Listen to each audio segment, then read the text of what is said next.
चीज़ें उसको प्रमोट करेगा और उसके बाद सरकार तक वो बात पहुंचेगी और सिस्टम हिल करके रह जाएगा। कल सर आपने बोला जंतर मंतर, चलो उसके बाद कई डायरेक्टरेट वहां पहुंच गए, उसके बाद उन पर लाठीचार्ज हुई, अध्यापकों पर भी हुई, उसके बाद आपको कहाँ लेकर के गए थे दोबारा, जहां आप देर रात लौटे, शायद आप कह रहे थे पानी वानी पीने को भी नहीं दिया गया, क्या क्या हुआ? सर बहुत बुरा हालत हुआ। पहले तो पहली बार जब हम डिटेन हुए थे तो हमको बवाना लेकर के गए, और बवाना दिल्ली से बाहर पड़ता है, तो उन्होंने सोचा इनको छोड़ देंगे, फिर उसके बाद आने में लेट हो जाएगा, धरना कर नहीं पाएंगे, हम जिद्दी आदमी हैं, पकड़ के लेके गए। फिर हम दोबारा से आ गए वहाँ से।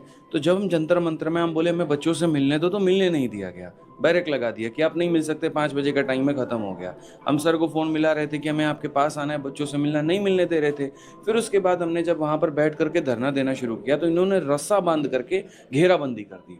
घेराबंदी के बाद में अब बच्चा तो भाग नहीं सकता है, उसी में इन्होंने लाठीचार्ज शुरू कर दिया। हम वहीं पे खड़े हो गए कि मेरे को मारना है मारो, मेरे कपड़े फाड़ने हैं फाड़ो, जो जख्म देने। देखो देखिए सारे गले पे निशाना भी है, यहाँ पे ऐसे आप छील रखा है पूरा, गले में निशान ठीक वगैरह है, भी ये है सारा सर। छील रखा है, सर के पैर में बहुत चोट आई है।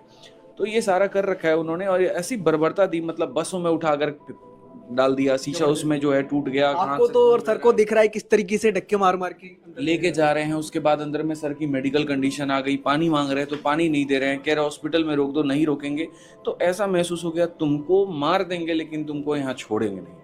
धारा कुछ भी नहीं है, कोई केस नहीं है, ना हम आतंकवादी है ना हम कुछ, हम तो बच्चों के बात को उठा रहे हैं, जिसमें सरकार को भी ये बात कहनी चाहिए कि चलो हमसे कोई गलती हो रही है तो कम से कम शिक्षक तो खड़ा है इस देश का, वो शिक्षक जो निर्माण कर रहा है, वो शिक्षक जो इस देश को बना रहा है, वो शिक्षक जो सबको पढ़ा करके आगे बढ़ा रहा है, उसकी तो बात माने कम से कम। उसके साथ अगर ऐसा व्यवहार हो रहा है, तो जब शिक्षक के साथ में ऐसा व्यवहार है तो बच्चे के साथ में कैसा सर होगा? आगे की रणनीति अब क्या है? आज बहुत सारे लोग इंतजार कर रहे थे आपकी